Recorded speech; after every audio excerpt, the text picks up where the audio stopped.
Hi, I'm Kathleen from the Smarts News. Today we will hear from Gaby, who's going to talk about a world event and a Supreme Court case. Lauren will be discussing the Smarts Mill 5K and the Zika virus. Jasveer will be interviewing Miss Yulestom and will be showing a campaign ad for Donald Trump. Memphis will be talking about the Smarts Mill Turkey Ball. And finally, I will be talking about Smarts Mill 8th grade dance. Hi, I'm Lauren Shea, reporting from Puerto Rico, informing you about the Zika virus. For those who don't know what it is, the Zika virus disease is a mosquito-borne illness.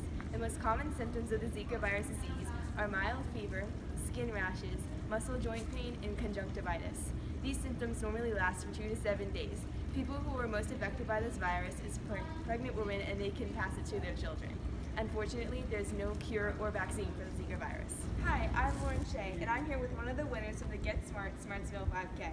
The 5K was held on Saturday, May 7th, and the route was ran from the start of Smarts Mill down through the neighborhoods in Leesburg and back to the front of Smarts Mill, which was approximately 3.5 miles. So Jasveer, what was your time on the mile? 19 minutes and 21 seconds. Were there a lot of people there? Yeah, I guess you could say. What did you do to prepare for the 5K? Really nothing much besides wake up early. That's it. How competitive was the race? A lot of people walked, so it wasn't that competitive, but it was mainly competitive with some of the high schoolers over at Tuscarora. Do you want to do the race again next year? Probably I might give it a try again, try to get like actual first place, not just first place. And did you have fun? Yeah, of course. Thanks, Jasveer. Thanks, Lauren. Now handing over the mic to Memphis. Turkey Ball was a basketball game, and it was teachers against students. If you wanted to watch, you had to play one canned food item. Took turns going by sixth grade. Took turns going by grade, so 6 went first and 8 went last. It was fun and entertaining. So, did you attend or participate in the Turkey Ball? Yes. Do you remember who won? No. Do you think it was entertaining to watch? Yeah. Thank you for your time and have a Thanks, good day. Memphis. Now we will hear from Gaby. Thank you, Kathleen. I'm here reporting from Brazil, where they're experiencing some serious political problems. According to the article I've seen in the news, Dilma Rousseff could be hours away from being forced out of presidential office, at least temporarily. Rousseff's fate lays in the hands of the Brazilian Senate to see if she should be impeached. If a majority votes for impeachment, she will have to leave the country's presidential palace for at least 180 days. Which means she will miss out of the Olympics and will leave her battling to save her political future and finish off her terms. Thank you, Kathleen. Today I will be reporting the Supreme Court case of the day, which will be Nix against Hayden. In the 1880s, when the port of New York was taxing their products, is when the argument of whether a tomato is a fruit or a vegetable started. Botanically, a tomato is a fruit, just like apples, strawberries, bananas, etc. Even though this was known, the fruit started being taxed as a vegetable, which is more expensive. The Nix family, who imported lots of tomatoes, sued because they wanted to get back the taxes they had paid. But the court sided with Edward Hedden and put the tomatoes as vegetables. Even though the tariff of 1883 is long gone, same situations come up today because the U.S. imports pillows that are shaped like stuffed animals, but pillows are tariffed while stuffed animals are not.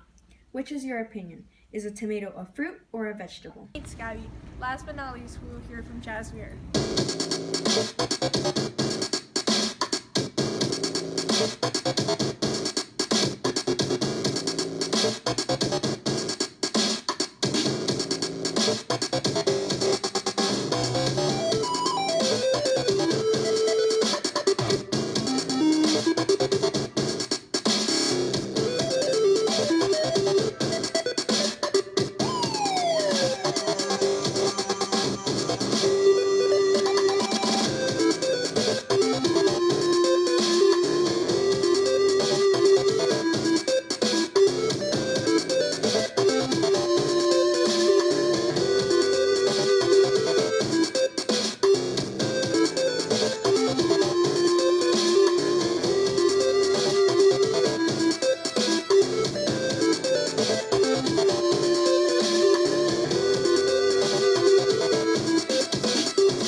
have a familiar face with me today, Mrs. Eostom. Hello. So, I have a few questions for you today. Who has been the biggest influence in your life this year and why? This year I would have to say my little girl because she decides whether or not I'm here. How or in what way would people remember you this year? I think people remember me this year as being firm and strict, but my hope is that they learn something. Yeah, because from my personal experience, I learned at least something every single time. Excellent. What was your favorite memory from this year? My favorite memory, I enjoyed the end of quarter conferences, but not as much as the students enjoyed them. I enjoyed them myself because it gave me a chance to really express my personal performance this year. Can you give me one piece of advice that you would give to upcoming 8th graders? To upcoming 8th graders, I would say probably my usual piece of advice. I will not wish you good luck. Luck is for people who are unprepared. And how do you envision your students to be after they leave your class? I hope that when they leave this class, they have a better sense of preparation going into 9th grade. And so based on my performance and experience in your class, how do you or how can you mentally and physically prepare students for success in the future like you have for me? How can I better prepare students? Yes. That's a great question. Well, there's always room for improvement, students and teachers alike. So I would think that I could probably do a lot more study on my end to better help the students. Okay, well thank you for your time and thank you. I'm going to start off this beautiful morning with the popular talk about the 8th grade dance. Some say they like it, hate it, or had mixed feelings about it. Tune in to see where you lie or your stance on the 8th grade dance. Smartsville Middle School held their 8th grade dance a few weeks ago on May 6th. The dance was only for 8th grade students that attend Smartsville. It is a privilege that the 8th graders get because it is the last year here at SMFS. The dance was a fun event that students are allowed to dance, sing, hang out with friends, and overall just have a fun time.